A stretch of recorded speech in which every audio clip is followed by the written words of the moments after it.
We're on a highway to climate. Well, that's a quote from the United Nations Secretary General, and he made it at the recent climate summit.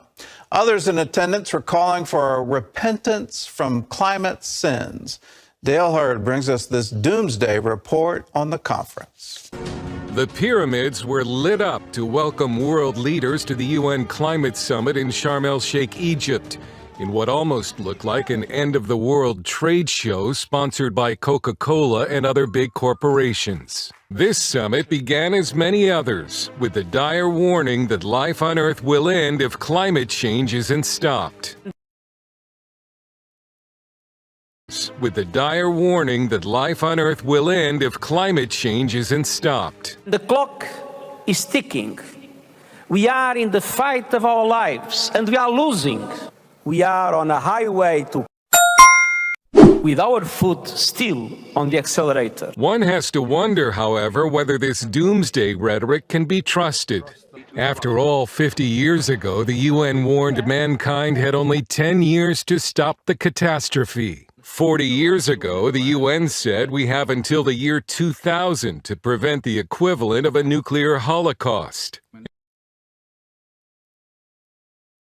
After all, 50 years ago, the UN warned mankind had only 10 years to stop the catastrophe. 40 years ago, the UN said we have until the year 2000 to prevent the equivalent of a nuclear holocaust. And 15 years ago, the UN warned that if climate change wasn't stopped by 2012, it would be too late.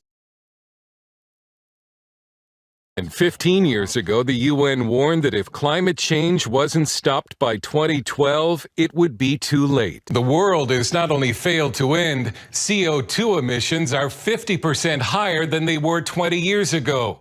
With even the UN now admitting its policies have failed, some want to throw even more money at the problem. After 26 previous summits and trillions spent on the climate, the UN still doesn't have a working blueprint to lower the Earth's temperature. For this 27th attempt, U.S. climate envoy John Kerry says what's needed are trillions of dollars more. There's also support for hundreds of billions in so-called loss and damage payments to poor nations, basically climate reparations. Joe Biden told this summit that the U.S. will become the world leader in fighting climate change. Young protesters kept interrupting the event, including Biden's speech, demanding more radical action be taken by world leaders to save the planet. Climate activist Greta Thunberg denounced this summit as a scam and greenwashing. How dare you? How dare you? That's when a company fakes its environmental commitment. But climate skeptic and author Mark Morano at this summit told us he saw more corporate sponsors than ever before. We've been completely corporatized.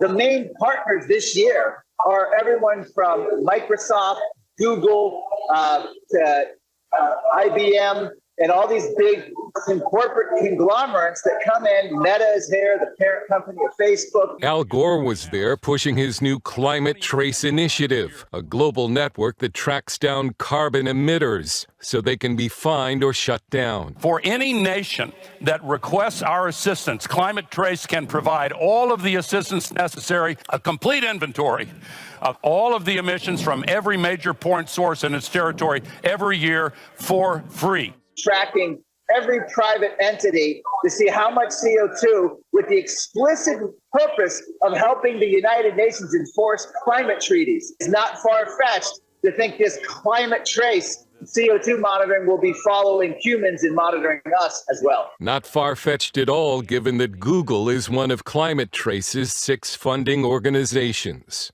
Also, during the summit, clergymen held what was called the world's first multi-faith climate repentance ceremony to seek forgiveness for climate sins. Activists went up to Mount Sinai and smashed what were supposed to be the Climate 10 Commandments. Joe Biden is currently at the summit of world leaders. It's called the G20. But there are other powerful individuals there, too. It's supposedly a gathering of world leaders, but there are a lot of people who aren't world leaders in attendance, at least in the traditional democratically elected sense. That would include self-appointed leaders like Microsoft founder Bill Gates. Also, by the way, Klaus Schwab. Who's Klaus Schwab? Well, he's the founder, chairman of the World Economic Forum. And during COVID, Schwab, well, he saw a big opportunity. Here's what he said. He wrote, "There is now a brief opportunity for global leaders to cooperate to achieve a great reset, a step forward to a more resilient, cohesive, equitable, and prosperous world." Klaus Schwab still has not given up on that goal. Yesterday at the G20 in Bali, Schwab again called for a new world order. What we have to confront is a deep, systemic, and structural restructuring of our world. And this will take some time. And the world will look differently after we have gone through this transition process. Politically, the driving forces for this political transformation, of course, is the transition into a multipolar world, which has a tendency to make our world much more fragmented. I know it's been said, but I can't get it out of my mind, and neither can you as we watch. I mean, that's the embodiment of a Bond villain. And look, nobody voted for this guy. So why is he lecturing world leaders about his plans to transform the world? To have us all eat bugs, live in mini houses, own nothing and be happy?